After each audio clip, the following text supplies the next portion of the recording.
Peace and happy Sunday, beautiful people. I am back with yet another video, but today we're not going to do a video diary. Today, I want to share three things that you can do daily that will make sure that you are a vibrational match for your manifestation when it shows up on your doorstep. You might wonder why this matters. Well, it matters simply because if you want to not only just manifest something, but actually be able to hold on to it, you need to have the frequency that will allow you to hold on to said thing, right?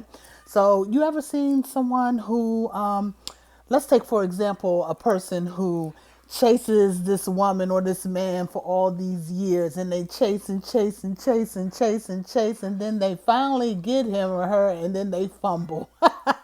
They fumble the situation. They finally get the opportunity to make something out there, and they completely just drop the ball.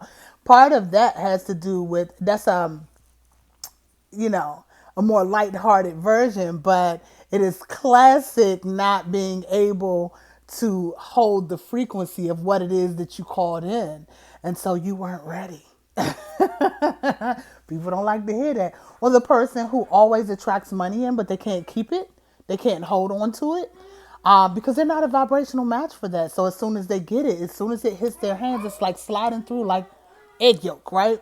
And so this is why I decided to come on and have this conversation, because as I've stated before, I'm a person who have manifested many things in my life, just about everything I've ever asked for. Oddly enough, a lot of it was unconsciously. So what was showing up is not necessarily what I consciously wanted to see. But when I think back, I'm like, oh, I called that in directly.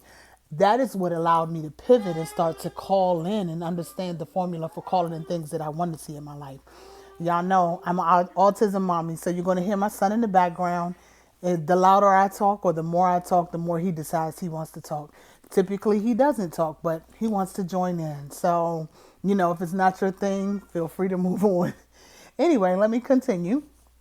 And so I wanted to come on because part of being a conscious co-creator is being able to manifest what you actually want to see and understand how to bring those things in and also keep them. And oftentimes a lot of people will see someone who maybe over their lifetime they've run into this person or they've known this person has always been on hard times, and then one day they just start to notice that this person is starting to blossom, and is on a different trajectory. And every time they see them thereafter, this person seems to be, doing better, more well off, or just even shining from the inside out. That's not a coincidence. That's someone who's doing the work. And a lot of times we also think that the work is like these big massive things, and they can be. Don't get me wrong. There are, like, if you know that you have big changes that need to be made in your life, then yes, those apply. I mean, come on. If you know that you are someone who may have addictions and you want to see something else show up in your life, of course you would try to get rid of the addictions first. You would work toward that first so that can change your frequency. But in addition to those larger things that we sometimes do and those changes that we make in our life, like if someone wants to lose weight, such as myself, the exercise regimen. But in addition to those more practical or those larger changes that you see people make, there are also little small incremental things that change in their life too. And today I just want to share three of them that seem seemingly small but can have a very large impact. So with that being said, let's get into it. But before we do, welcome to my channel. My name is Taisha Yvette. This is Halo of Light with Taisha Yvette. I'm super excited to be here and sharing with you. And so, yeah, let's move forward. Here we are. Number one. Number one is really simple. Number one is just get fresh air. Sunlight, fresh air, nature. If you're a person, this is something that I didn't do on a regular basis for a very long time. And I would notice if you're a person who's kind of prone to different moods and things of that nature, then nature is like the best medicine. So I'm not even telling you to go out and hike, although you can do that. But I'm not telling you to go out daily and hike or stay outside for 45, 50 minutes daily. I mean, don't get me wrong, it can help. But if you know you haven't been out all day and you haven't been able to inhale fresh air, this is especially pertinent for those of us who work from home, like myself. There are days that I might not leave the house for 1 or 2, 3 days at a time. And if I know that and I'm not actually outside, I might just walk out on my balcony. Walking out on my balcony for 10 to 15 minutes to just take a couple of deep breaths of fresh air, allow the sun to beam down and kind of permeate on me. There is a cleansing and a clarity that comes naturally from being in nature. And one thing that you would want to be when you are actively manifesting and calling in newness into your energy field, you like for your energy field to be clear.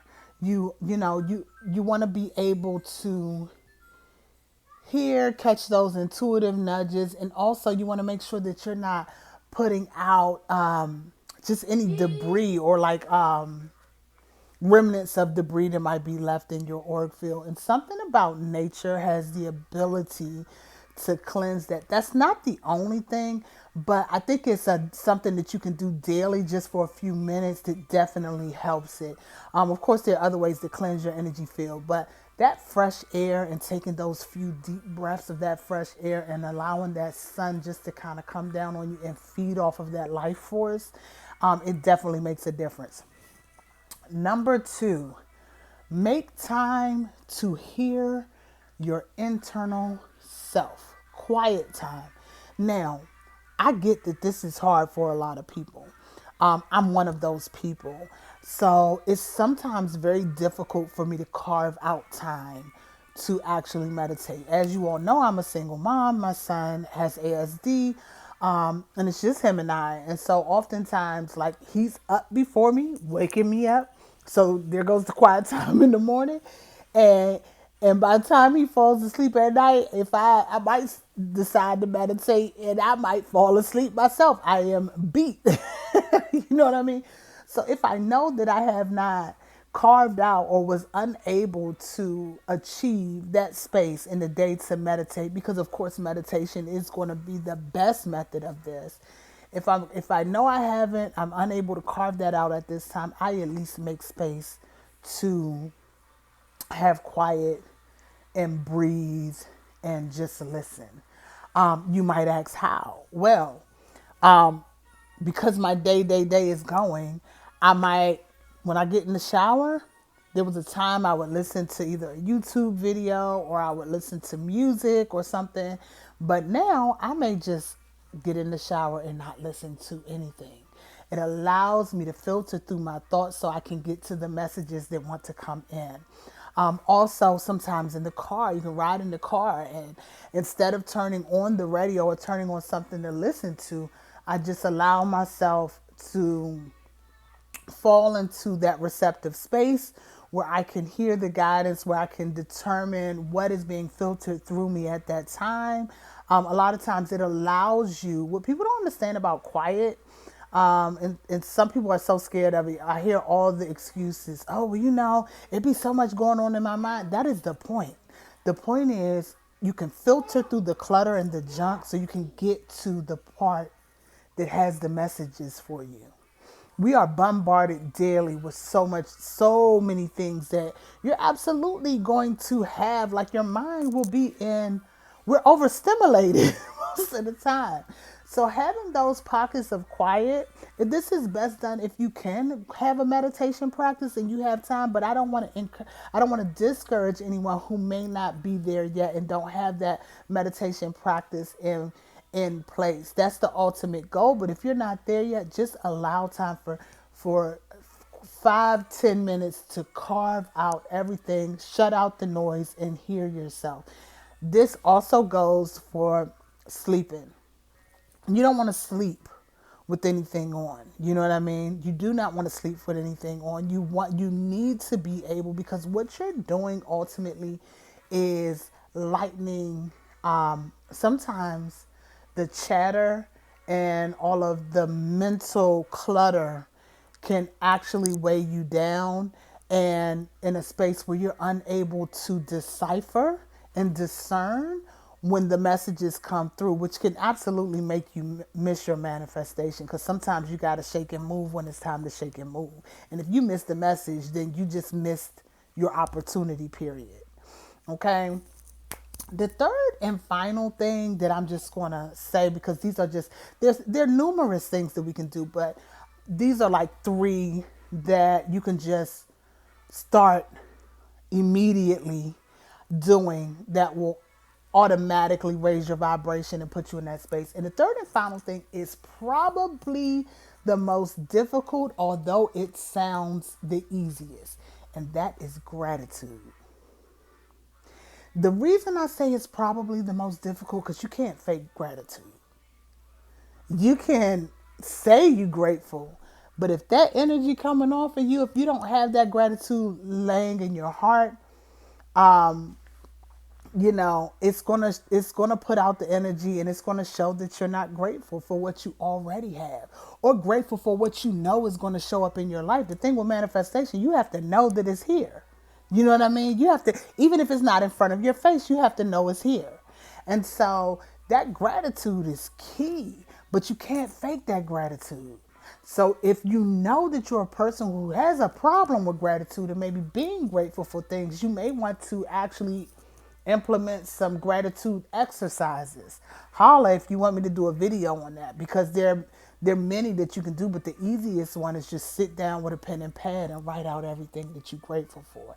And when I say everything, I mean everything. I mean for the last breath you took, for the meal you ate, for the roof that you're under, for the fact that you was able to take a step forward. Everyone doesn't have the ability to do that, and for the person who maybe wasn't able to take a step forward, they're grateful that they have a mechanism or a chair that can push them forward. You know what I mean? So on and so forth. And so it's just really about being authentically grateful for what is here in the present, and what is now, because it's coming, showing up for you. And so I just wanted to stop in and share that, because I do think that oftentimes certain things can go overlooked. And little small details, little small daily habits can really shift the trajectory of what you're seeing in your life. And I know this firsthand. And so if this is something that, you wish to speak more about, or want more information on, feel free to shoot me a message or leave a comment, you know what I mean? Whatever it is. But we're in a space where things are happening so much faster. It's not as difficult to bring things into this physical realm anymore, to get the desires of your heart. And so, and I'm a person who feels like, genuinely, we all deserve, if you're here and you're vibrating with this, then you deserve to have what it is that you desire. And it's important that you know that. So anyway, I'm not going to stay on here too long. I'm just wanted to come in and share with you. Once again, my name is Taisha, Yvette, affectionately known as Moon to some. And if you like what you hear, like, share, comment, subscribe, or hopefully even if you don't do any of those things, my highest intention for you is that you were able to get something from this. And on that note, peace. That's all I got. I'm out.